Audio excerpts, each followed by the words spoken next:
وہ کہنے لگے کہ جب تک موسیٰ ہمارے پاس واپس نہ آئیں ہم تو اس کی پوجا پر قائم رہیں گے۔ پھر موسیٰ نے ہارون سے کہا کہ اے ہارون، جب تم نے ان کو دیکھا تھا کہ گمراہ ہو گئے ہیں تو تم کو کس چیز نے روکا تھا؟ یعنی اس بات سے کہ تم میرے پیچھے چلے آؤ، بھلا تم نے میرے حکم کے خلاف کیوں کیا؟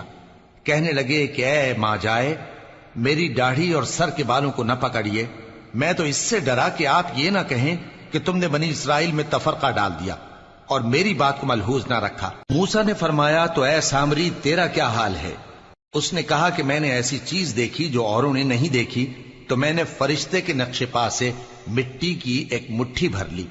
پھر اس کو بچڑے کے جسم میں ڈال دیا اور مجھے میرے جی نے اس کام کو اچھا بتایا۔ موسیٰ نے کہا جا، تجھ کو دنیا کی زندگی میں یہ سزا ہے کہ کہتا رہے کہ مجھ کو ہاتھ نہ لگانا، اور تیرے لیے ایک اور وعدہ ہے، یعنی عذاب کا جو تجھ سے ٹل نہ سکے گا، اور جس معبود کی پوجا پر تو جمع ہوا تھا اس کو دیکھ، ہم اسے جلا دیں گے، پھر اس کی راکھ کو اڑا کر دریا میں بکھیر دیں گے۔